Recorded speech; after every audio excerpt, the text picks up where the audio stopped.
वैसी हैं जैसे पुराने जमाने में लोग आग के चारों ओर बैठकर किस्से कहानियां सुनाते थे। ये हमें डराती हैं, हमें सोचने पर मजबूर करती हैं और अक्सर हमारे दिमाग में घर कर जाती हैं। मुर्दा घर कहानी की ये एक लाइन इस पूरे खौफ को अपने अंदर समेट लेती है। ये सिर्फ एक धमकी नहीं है, ये एक इशारा है कि जो कुछ भी सतह पर दिख रहा है, असली डर उससे कहीं ज्यादा गहरा है। तो चलिए इसी लाइन के साथ इस दुनिया में उतरते हैं। इसको समझने के लिए हम दो कहानियों को बहुत बारीकी से देखेंगे, एक मुर्दा घर और दूसरी रंटास। हमारा मकसद सीधा है, इनके कामयाब होने के पीछे का राज क्या है, वो कौन सी तरकीबें हैं जो इन कहानियों को इतना यादगार बना देती हैं। ठीक है, तो अब इन कहानियों की एक एक परत को खोलते हैं और देखते हैं कि इनके अंदर डर का कौन सा खजाना छिपा हुआ है। हम इनके हर हिस्से को अलग करके उस फॉर्मूले को ढूंढेंगे जो इन्हें इतना हिट बनाता है। इन कहानियों का पहला और सबसे जाना पहचाना एलिमेंट है बदला लेने वाली आत्मा।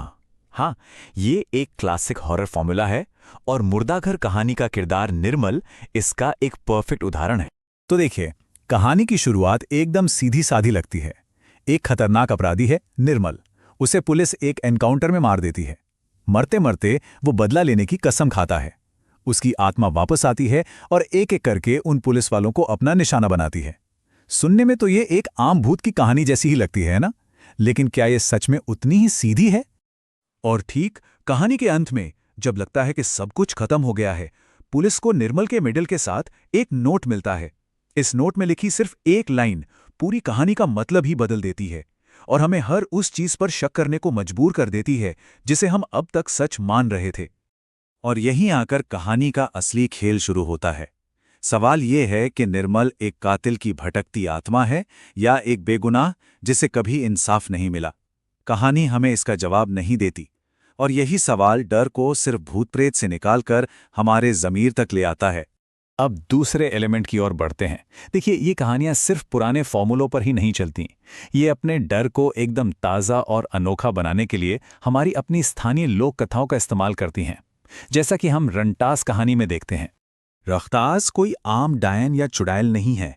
ये सीधे कश्मीरी लोक कथाओं से निकली एक ऐसी बला है जिसका शिकार करने का तरीका ही उसकी पहचान है। वो फुसलाती है, धीरे धीरे जिंदगी निचोड़ती है और ठीक 7वें दिन अपना काम तमाम कर देती है। रिंटैस का सबसे बड़ा और सबसे खतरनाक हथियार है उसकी बेपनाह खूबसूरती। कहानी का जो पहला शिकार है कमलेश, वो उसके इसी आकर्षण में फंस जाता है। वो इतनी हसीन है कि उसके इरादों पर कोई शक ही नहीं कर सकता। लेकिन इसी खूबसूरती के नकाब के पीछे एक ऐसा खौफनाक चेहरा छिपा है जिसकी कोई कल्पना भी नहीं कर सकता। कहानी इस खूबसूरती और भयावहता के बीच का पर्दा अचानक से गिराकर देखने वालों को सकते में डाल देती है। और एक और बात, देखिए, कहानी सिर्फ एक राक्षस नहीं बनाती, बल्कि उसके लिए कुछ ठोस नियम भी बनाती है। 7 दिन की मोहलत, गर्दन पर 2 निशान और उसे मारने का एक खास तरीका, चंदन की लकड़ी का खंजर। ये छोटे छोटे नियम डर को और ज्यादा असली और गहरा बना देते हैं। और अब आते हैं तीसरे और शायद सबसे असरदार एलिमेंट पर, कहानी का आखिरी मोड़ यानी ट्विस्ट। यही वो चीज है जो एक अच्छी हॉरर कहानी को एक महान कहानी में बदल देती है। दोनों कहानियों के ट्विस्ट को देखिए। मुर्दा घर का ट्विस्ट हमें सही और गलत के बीच में फंसा देता है, लेकिन रंटास का ट्विस्ट वो इससे भी ज्यादा निजी चोट करता है। वो ये बताता है कि असली खतरा किसी अनजान साये में नहीं, बल्कि उस इंसान में छिपा था जिस पर सबसे ज्यादा भरोसा था। ये डर भरोसे के टूटने का डर है। और यही तो मास्टर स्ट्रोक है। एक अच्छा ट्विस्ट सिर्फ चौंकाता नहीं है, वो डर को हमारे दिमाग में हमेशा के लिए बैठा देता है। अब खौफ किसी भूत का नहीं, बल्कि धोखे का है। इस बात का है कि जिसे हम सबसे सुरक्षित समझ रहे थे, वही सबसे बड़ा खतरा निकला। तो हमने सारे टुकड़ों को अलग अलग देख लिया है। अब चलिए इन सब को एक साथ जोड़कर उस पूरे फॉर्मूले को समझते हैं जो इन डिजिटल हॉरर कहानियों की रीढ़ की हड्डी है। ये फॉर्मूला 4 आसान कदमों में समझाया जा सकता है। सबसे पहले एक जानी पहचानी कहानी से शुरू करो, जैसे बदला लेने वाला भूत। फिर उसे किसी स्थानीय लोक कथा से एक नया और अनोखा रंग दो। किरदारों को अच्छा या बुरा बनाने के बजाय उन्हें उलझा हुआ बनाओ।